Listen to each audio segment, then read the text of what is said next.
High friends, welcome back to our YouTube channel. आज आपण दाढदुखीवरती खूप साधी सोपी अशी होम रेमेडी पाहणार आहोत, त्यामुळे व्हिडिओ स्किप न करता संपूर्ण पहा। आज आपण आपली दात किंवा दाढ जी दुखत असेल तर त्याच्यावरती होम रेमेडी पाहणार आहोत। अगदी साधी सोपी 2 इन्ग्रेडियंट्स घरातलेच वापरून, त्यामुळे लगेचच व्हिडिओला सुरुवात करूया। सगळ्यात पहिले तर हा आहे माझ्याकडे चुना, ज्याला आपण लाइम असे म्हणतो आणि याला जर सायन्सच्या दृष्टीने म्हटलं तर कॅल्शियम कार्बोनेट म्हटलं जातं। आणि कुठल्याही पान शॉप मध्ये हा तुम्हाला इझिली अवेलेबल आहे। 1 रुपयामध्ये ही छोटीशी अशी पुडी येते, ती घ्यायची। सगळ्यात पहिलं तर चुना आपल्या हातावरती असं घालून घ्यायचं आहे। आपण जेवढी नॉर्मल एखादी वेळेस लावायला टूथपेस्ट घेतो त्याचा एक अर्धा भाग घेतला किंवा 1/4 भाग घेतला तरी चालणार आहे, फार जास्त नाही। आपल्याला चुना किती घ्यायचा आहे याचं प्रमाणे ते आपली कॅव्हिटी किती जास्त खोलवर आहे त्याच्यावरती डिपेंड आहे। कारण ज्यावेळेस कीड लागली जाते दाताला किंवा दाढीला त्यावेळेस ती पोखरत जाते आणि पोखरल्यानंतर मग ते दात येतो आतमध्ये कॅव्हिटी तयार होते। त्या कॅव्हिटी पूर्ण बसेल अशी गोळी बनवायची आहे, त्यामुळे आपण हे जे काही प्रमाण आहे ते आपल्या कॅव्हिटीच्या अंदाजाने घ्यायचं आहे। त्यानंतर एकदम नॉर्मल हळद घालून घ्यायची आणि या हळद आणि चुन्याची आपल्याला एकत्रित अशी गोळी बनवून घ्यायची। पाहू शकता चुना आणि हळद यांचे रिएक्शन झाल्यानंतर जे आपल्या हळदीचा रंग होता तो पिवळा होता तो आता लाल व्हायला सुरुवात झाली आहे। आणि यानंतर आता बेताबेताने पुन्हा चुना घालायला सुरुवात करायची आहे। आपल्याला माहितच असेल की हळद ही आपल्या घरामध्ये खूप बहुगुणी अशी उपयोगी वस्तू आहे, कारण हळदीमध्ये अँटीबॅक्टेरियल त्याचप्रमाणे अँटी फंगल प्रॉपर्टीज असतात आणि या प्रॉपर्टीजमुळे आपल्या दातामध्ये जी काही कीड किंवा बॅक्टेरिया वगैरे तयार झाले असतील तर ते मारण्यास मदत होणार आहे।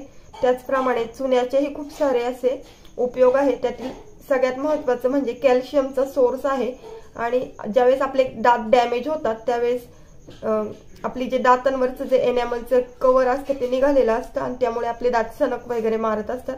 त्यामुळे जर का आपण असं चुन्याचा काही उपयोग केला तर ते जे काही कव्हर आहे ते पुन्हा येण्यास किंवा मग कॅल्शियमची जी काही गेलेली झीज आहे ती भरून काढण्यास मदत होणार आहे। त्यामुळे असं बेताबेताने एकदम चुना किंवा हळद घालून नाही घ्यायची, बेताबेताने घालायची आणि हळद पूर्णतः त्याची गोळी होईल या पद्धतीने बघायचे। पाहू शकता थोडा थोडा चुना ऍड केल्यानंतर एका पर्टिक्युलर पॉइंटला आपली जी गोळी आहे ती फॉर्म होणार आहे, म्हणजे असं ओलसर मिश्रण दिसेल तुम्हाला।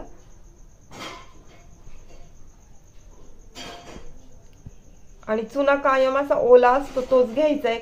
खूप दिवसांचा चुना झाला की तो असा कडक होतो दगडासारखा, तो चुना घ्यायचा नाहीये, त्यामुळे त्याची रिॲक्टिव्हिटी सुद्धा कमी झालेली असते आणि मग तो चुना वापरून काहीच उपयोग नाही। जर तुम्हाला घ्यायचा असेल तर असा चुना घ्यायचा आहे ओलसर, किंवा मग वापरायच्या आधी त्याच्यात थोडंसं पाणी घालून घ्यायचंय, जेणेकरून आपण जसा पानाला चुना लावतो तसा ओला फॉर्म मध्ये असला पाहिजे तो चुना। आणि अशा पद्धतीने एक आपल्याला अंदाज येतो की आपली गोळी तयार होती का नाही। जर नाही झाली तर पुन्हा चुना ऍड करायचा आहे आणि जर का ओलसर मिश्रण झालं तर हळद ऍड करायची। तुम्ही पाहू शकता इथे मी पाव चमचा किंवा त्यापेक्षाही कमी हळद घेतली होती, परंतु ती हळद तिची गोळी बनवण्यासाठी मला अर्धी जी पुडी होती, ही 1 रुपयाला पुडी भेटती, ती निम्मी लागलेली आहे, म्हणजे किती चुना लागतोय याचा आपल्याला अंदाज येईल। आणि आता याची गोळी बनवायची आहे। जर हे मिश्रण तुम्हाला असं वाटत असेल जास्त झालंय तर 2 गोळ्या बनवा, एक नंतरच्या वेळेस वापरा आणि एक लगेच वापरा। आणि हे जी रेमेडी आहे ती तुम्ही दिवसातनं एकदाच करायची आहे, कारण याच्यामध्ये चुना आहे आणि त्यामुळे जास्त वेळ करायची नाहीये ही रेमेडी, दिवसातनं 1 वेळ पुरेशी आहे। त्याचप्रमाणे 4 ते 5 दिवस जर का तुम्ही कंटिन्यू हे जर का असं दातामध्ये ही जर गोळी धरली तर तुमची जी दाढदुखी आहे ती कुठल्या कुठे पळून जाईल, तुम्हाला डॉक्टरकडे सुद्धा जाण्याची गरज नाहीये। कारण काय होतं, हे अशा साध्या साध्या घरगुती उपाय असतात की जे आपल्याला माहित नसतात आणि मग आपले पैसे वायाला जातात। परंतु जर जास्त प्रमाणामध्ये तुमची दाढ दुखत असेल तर नक्की डॉक्टरांचा सल्ला घ्या। परंतु जर का थोड्या प्रमाणात असेल आणि घरच्या घरी होणार असेल तर हे अगदी सोपा आणि पैसे पण जास्त लागत नाही, 1 ते 2 रुपयात हा उपाय होतो। अशा पद्धतीने ही जी गोळी आहे ती बनवून घ्यायची आणि आपल्याला एक अंदाज असतो की आपला दात किती पोखरला गेलाय किंवा आपली दाढ किती पोखरली गेली आहे, त्याच्यानुसार त्याची जी साईज आहे ती बनवून घ्यायची आणि ते त्याच्यामध्ये ठेवून द्यायची।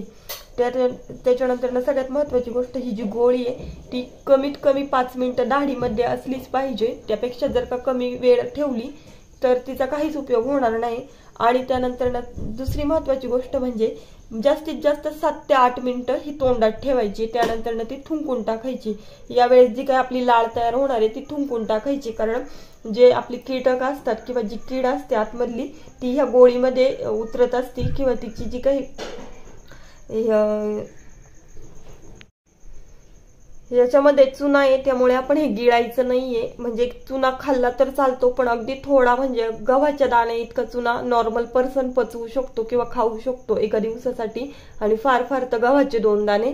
आणि आपण याच्यामध्ये बऱ्यापैकी जास्त चुना वापरलाय, त्यामुळे फक्त 7 ते 8 मिनिटं जास्तीत जास्त आपण ठेवायची ही गोळी आपल्या तोंडामध्ये। आणि सगळ्यात महत्त्वाची दुसरी गोष्ट म्हणजे जर का आपल्याला तोंड वगैरे आलं असेल तर हे जी चुन्याची गोळी ती ठेवल्याने काय होतं, जी एक्स्ट्राची हीट आहे ती आपल्या लाळेमध्ये, म्हणजे जी तोंडात एक्स्ट्राची हीट तयार झालेली असते की जेणेकरून आपलं तोंड आलेलं असतं ती लाळेमध्ये येते आणि त्यानंतर ती निघून जाते। म्हणजे तोंड आल्यावरती सुद्धा हा एक घरगुती खूप छान उपाय आहे की अशी गोळी करून फक्त जिभेवर जरी ठेवली तरी पण तुमच्या तोंडातली जी काही एक्स्ट्राची हीट आहे ती ॲब्झॉर्ब करणार आहे ही गोळी, आणि त्यानंतर आपल्याला त्यातनं पण आराम भेटणार आहे। म्हणजे ही एकच उपाय पण याच्यातनं आपल्याला 2 फायदे होणार आहे, एक तर दाढ दुखत असेल तर आणि एक तर तोंड आलं असेल तर। आणि सगळ्यात महत्त्वाची गोष्ट म्हणजे हे तुम्ही 4 ते 5 दिवस जर कंटिन्यू केलं तर तुम्हाला पुन्हा कुठलीच दाढदुखीची समस्या उद्भवणार नाही। आज मी तुम्हाला दाढदुखीवर साधी सोपी परंतु तितकीच प्रभावी अशी उपाययोजना सांगितली घरगुती पद्धतीने। तुम्हाला आमचा आजचा व्हिडिओ कसा वाटला हे कमेंट करून सांगा। चॅनल आवडला असेल तर सबस्क्राईब जरूर करा आणि व्हिडिओ आवडला असेल तर जास्तीत जास्त लाईक आणि शेअर करा, कारण जरी आपली दाढ दुखत नसली तरी इतर कोणाची तरी दुखत असेल तर त्याला तो फायदा होऊ शकतो। म्हणून पुन्हा भेटूया नवीन अशा इंटरेस्टिंग व्हिडिओमध्ये, तोपर्यंत goodbye and take care.